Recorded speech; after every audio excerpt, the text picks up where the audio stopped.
you broke the story, your organization broke the story of the existence of these, what they call Chinese police stations in all sorts of countries around the world.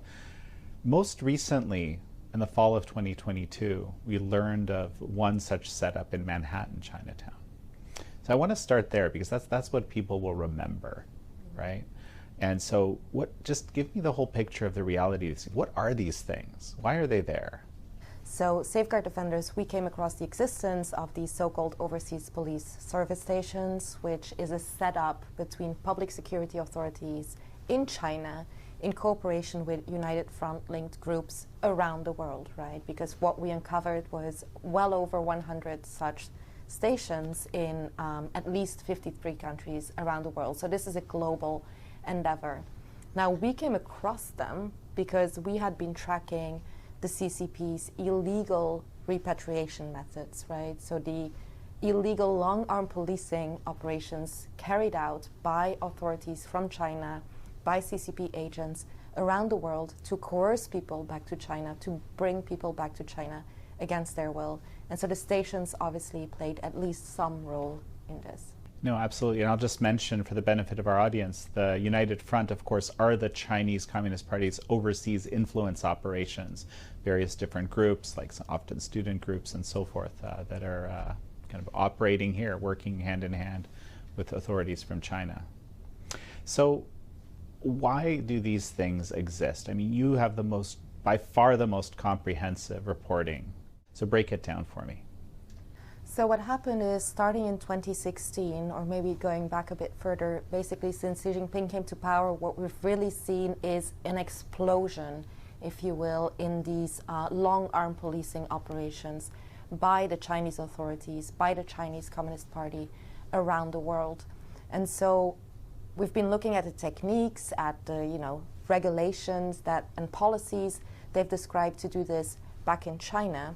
And what we see then in 2016 is we see local, provincial or city authorities in China kind of mimicking, looking at those national guidelines, national regulations and saying, hey, we can do this as well.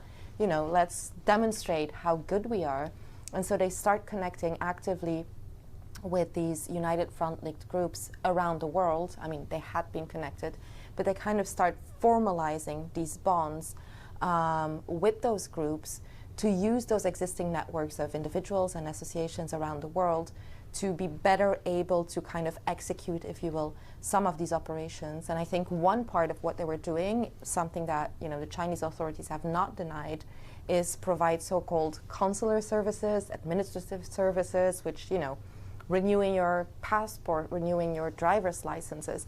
Now, it's very important to point out that this, in and of itself, is already illegal. It may not necessarily be a criminal offense, but under international law, this is illegal. This is a violation of the Vienna Convention on Consular Relations. You can't just come in and set up your consular outpost wherever you want without the consent of the host government. So China had already been doing this. They've not been denying that they've been doing this. They've even been revendicating the fact that they've been doing this. But on top of that, what obviously concerned us at Safeguard Defenders was seeing that the central authority and kind of coordinating all those different services that they were offering were the public security authorities of these 4 specific locations in China. And we were able to tie, again, all exclusively on the basis of open source evidence, to tie those operations, to tie some of those stations directly to so-called persuasion to return operations. Now, a persuasion to return operation is the preferred method of the PRC authorities, and again, this has been described officially in a written legal interpretation in 2018. It is their preferred method to go after targets abroad and coerce them to go back to China. So it's persuasion, like heavy persuasion.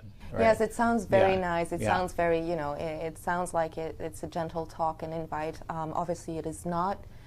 It starts usually with threats and harassment, or even worse, punishment of family members back home, kind of pushing those family members and convincing their relatives overseas to either, be silent, stop their activism maybe, or convince them to come back. And I think, for example, the Uyghur communities overseas, diasporas, have been talking about this a lot, right? A lot of them weren't able to talk to their family members for years, and then suddenly, maybe because they've spoken publicly, they suddenly get a phone call from a family member or from a public security agent using their family member's phone to come back. So we kind of know that tactic, but others are, threats and harassment, or worse, delivered directly to the target overseas. And that's obviously something where we've seen these police stations, so-called police stations, active in, both on the basis of that open source evidence, which included a video of such an operation taking place in Spain, in Madrid.